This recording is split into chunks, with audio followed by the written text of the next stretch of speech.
right, another Q&A 3, part 3 in this series. First question, let me read it here. As a dealer in pot limit games, are you continuously having to count the pot, or do you already know the pot size? So usually what I have memorized for each blind level is what if the first player in wants to raise pot, because I'm just looking up at the screen so much and I see the blinds and I know that one. After like a few people limp, it's different, and on future streets it's different. I'm usually keeping track. The betting round ends, I add up all the chips, and now I know what the pot is going into the next street, which is very easy if the first player in the next street bets pot. It's a little more complicated if the first player bets something and then the second player raises pot. The good thing about pot limit tournament games, it's not cash. People aren't incredibly deep. Like usually, there could be like one person who says pot, and if the second player says it, that player's all in. Stacks are fairly shallow.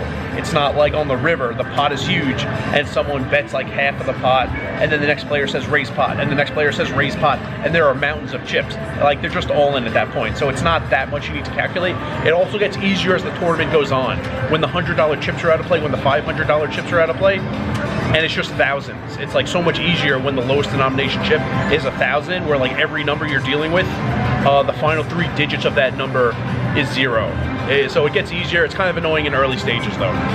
Next question, I gotta call in a special guest to help me answer this one, and then I'll come right back here to the slot machines outside Fuddruckers in Orleans. All right, one question from the Q&A I couldn't answer because I don't play tournaments.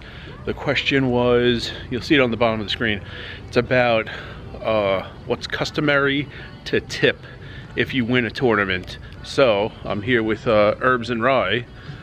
Herbs and Rye plays more tournaments than me, and he won a ring in Lake Tahoe last year. I chronicled that via video. So Herbs and Rye, what's customary, what you see on the tournament circuit scene? I have no idea. I know what I do is somewhere around 5%. It also depends on if people have pieces and how much you actually made in the tournament, because let's say you sold off 50% of yourself, you can't be tipping other people's money without talking to them first. So the real answer is it depends. What if you had all of yourself? I'd probably tip around 5%, but it also depends on how big it is, you know? I mean, if you win $1 million, you're probably not tipping $50,000. I mean, I wouldn't. So I guess, yeah, the answer is it depends. All right, there you have it. Now back to me somewhere else, wearing different clothes, answering more questions. All right, back in Orleans. Any experience or information on being a traveling dealer? There are people who are doing it. There are people talking about the next stop. I think it's somewhere, a few people are going somewhere in the Midwest for their next dealing job. One guy I think is going to Oregon for his next series. There are people who do it. I remember seeing people when the WSOP circuit would be in Council Bluffs, and then I would see those people here in March in Bally's for that circuit stop. I saw some of those people in Tahoe in November for that circuit stop. So people do it. I don't have a ton of information on it, like gaming licenses in every state, things like that, but I'm aware people do it. Does it annoy me when I constantly need to remind someone, you know, it's his turn, he's not putting his blinds out? I paraphrase, but that's a question from Ben. In tournaments, I don't care. In tournaments, it's actually nice if someone's not putting out the big blind ante. You really need to have the exact ante in the middle before you start dealing. The blinds aren't as important. But when someone's not doing that, it gives me like a rest for a few seconds if I'm constantly shuffling and dealing. So I don't mind in tournaments in the least. I'm getting paid the same, and it gives me a break for a few seconds. In cash, it's like a little annoying, but usually the person who needs reminding is someone who's like deep in conversations with other people at the table and is very lively and making the game better, and is usually a good tipper. I know there are people out there who forget to put out their blinds because they're just staring at their phones every second of the day. Those people are annoying, but I don't know, you just kind of... In cash, it's not as big of a deal. You're like supposed to have the blinds out there before you start dealing. In tournaments, having that ante is so much more important. I don't deal the first card until the exact ante is out there. I've dealt as I'm telling someone, you know, big blind, so it's not a huge deal. All right, last question from this part 3 of the Q&A series.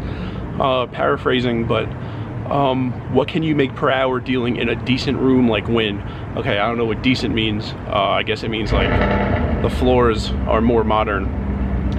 Saying this for a long time, just because things are cleaner doesn't mean anything else is better about the poker. It doesn't mean the games are better. It doesn't mean the dealers make more. Someone who works here and also works at Win says that, because here you could just deal tournaments if you want to. I deal both, but if you just want to deal tournaments, you could do that. At Win, it's not like that. At Win, you're just in the string. You're dealing whatever. The string will go through no limit tournaments, no limit cash, other games of cash, high stakes, no limit hold'em cash, whatever. You're just going in the order of the string and you deal whatever. And he says there are days where he deals all 8 hours are in cash games, and it's rare to break $150 in tips. It says just like the higher the stakes, people just don't tip. Not that nobody tips, but like it's common. There are like a lot of people as the stakes get higher and who just don't tip, and it's difficult to make more than $150 in 8 hours of, well, 8 hours on the clock dealing cash, which probably means like 5.5, 6 hours actually dealing at the table when you count in the breaks, but that's what he says. As far as Win goes with tournaments, I think they pay a pretty good rate. The thing is, it's not like here where you either get paid for a full down or you don't. Like if you push in, you deal 2 hands and your table breaks, you get credit for the full down. Win, I hear, you clock in with your ID card and they know exactly how long you've been at the table to the minute, and you get paid by the minute. I think it's $1 a minute, which sounds great, $30 per down, but there are a lot of breaks. I hear it's like unheard of to deal more than 4 tables in a row without having a break. There's someone else who works here who also works at Win. I overheard him talking to someone else. He said unless you've like been working at Win your entire life, you're lucky to get 4 or more days a week on the schedule, and you're lucky if any of those days are more than 6 hours, and within those 6 hours it's probably like you work an hour and a half of every 2, so you're on the clock getting your wage the whole time, but there's 30 minutes out of every 2 hours that you're on break, not dealing the tournament, not getting the down rate. So it looks really nice, you know, $1 per minute, $30 per down, $60 per hour, but it doesn't sound like they're actually giving all too many hours to people over there. So at the end of the day, I don't know if the total is anything great.